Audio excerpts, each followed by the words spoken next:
भारत के इतिहास में कई ऐसी घटनाएं हैं जिन्होंने हमारे समाज को गहरे रूप से प्रभावित किया है। लेकिन कुछ घटनाएं ऐसी भी होती हैं जो सिर्फ राजनीति तक सीमित नहीं होती, बल्कि पूरे एक जाति और संस्कृति पर गहरे और भयानक असर छोड़ जाती है।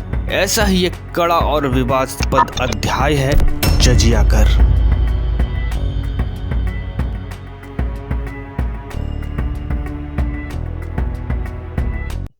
क्या आप जानते हैं कि इस कर के जरिए हिंदू समाज को किस हद तक प्रताड़ित किया गया?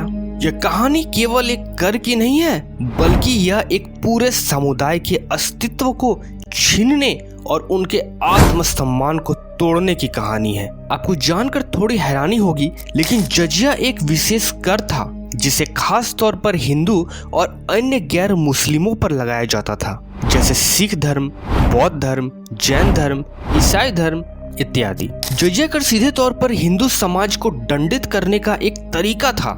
इसका मुख्य उद्देश्य उन लोगों से पैसा वसूलना था जो इस्लाम धर्म को स्वीकार नहीं करना चाहते, क्योंकि इस्लामिक राज्य में सिर्फ मुस्लिमों को ही रहने की इजाजत होती थी। यदि इस धर्म के सिवाय कोई और रहेगा तो उसे धार्मिक कर देना होगा। इस कर को देने के बाद गैर मुस्लिम लोग इस्लामिक राज्य में अपने धर्म का पालन कर सकते थे। हालांकि मुगलों के समय में ये एक फॉर्मेलिटी बनकर रह गई थी। मैं ऐसा इसलिए कह रहा हूँ क्योंकि कर तो लागू कर ही दिया था, साथ ही धर्मांतरण भी करवाया जा रहा था। जबकि रूल यह होता था कि अगर आप ये जजिया कर देते हो तो आप मुस्लिम राज्य में निफिकिर अपने धर्म के साथ रह सकते हो, पर हो रहा था इसका उल्टा।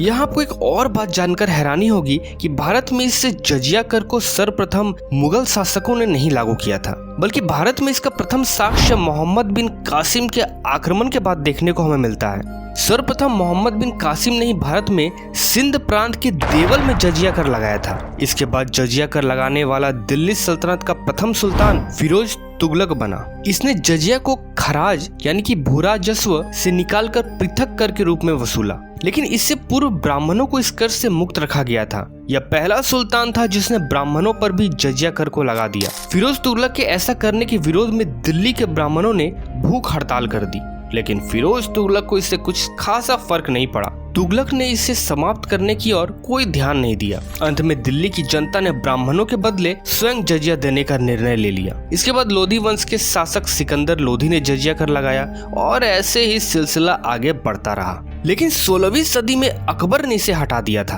क्योंकि वह हिंदू मुस्लिम एकता में विश्वास रखते थे। लेकिन उनके बाद के सम्राटों ने इसे फिर से लागू किया और खासकर औरंगजेब के शासनकाल में यह कर बेहद कड़ा हो गया। अब बात करते हैं उस सम्राट की जो जजिया कर के पुनः निर्माण के लिए जिम्मेदार था, औरंगजेब।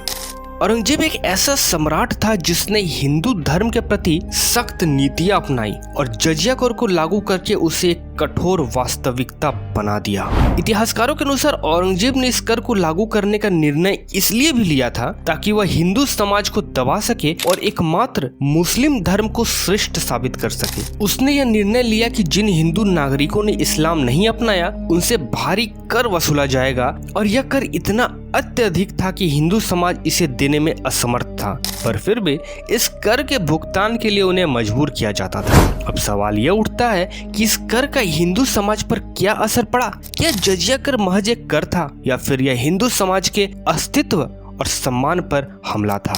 इस कर के लागू होते ही हिंदू व्यापारी, किसान और आम लोग जिनकी पहले से ही कठिन परिस्थितियों में जिंदगी चल रही थी, अब इस अत्यधिक कर का सामना करने लगे। जजिया कर ने उन्हें न केवल आर्थिक रूप से कमजोर किया, बल्कि उनकी सामाजिक स्थिति को भी असुरक्षित बना दिया। यहाँ तक कि कुछ हिंदू परिवारों को अपना घर छोड़ने और पलायन करने पर मजबूर होना पड़ा, क्योंकि यह कर उन्हें खस्ताहाल कर देता था। जजिया कर न केवल एक आर्थिक बोझ था, बल्कि हिंदू समाज की मानवीय गरिमा और सम्मान पर भी एक आघात था। लेकिन हिंदू समाज ने कभी इस दमन के सामने घुटने नहीं टेके। यह सिर्फ एक कर का विरोध नहीं था, बल्कि यह एक सांस्कृतिक और धार्मिक अस्तित्व की लड़ाई थी।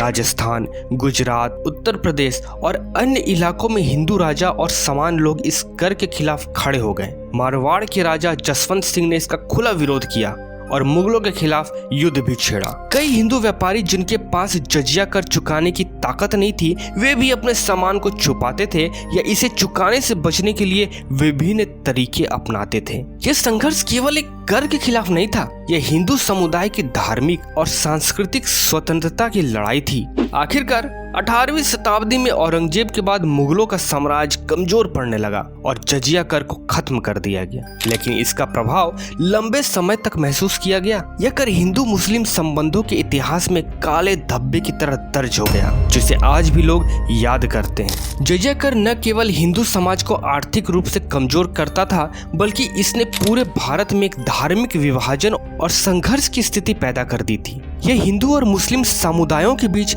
विश्वास की कमी और असंतोष का कारण बना। तो क्या जजिया कर सिर्फ एक कर था, या फिर यह भारतीय समाज के खिलाफ एक सुनियोजित हमला था? क्या यह सिर्फ एक वित्तीय निर्णय था, या फिर यह हिंदू समाज को धार्मिक और सांस्कृतिक रूप से कमजोर करने की एक साजिश थी? आखिरकार चाहे जो भी हो, इस पूरे इतिहास ने हमें यह सिखाया कि समाज का संघर्ष हमेशा उसकी पहचान और अस्तित्व के लिए होता है। जजिया कर केवल एक कर नहीं था, बल्कि एक संघर्ष की कहानी थी जिसने भारतीय समाज को एक नई दिशा दी थी। अगर आपको इस ऐतिहासिक घटना के बारे में और अधिक जानने की इच्छा हो तो कृपया इस वीडियो को लाइक और सब्सक्राइब जरूर करें। हमें बताएं कि आपके विचार क्या हैं। क्या जजिया कर को लागू करना सही था, या यह हिंदू समाज के लिए एक अन्याय था?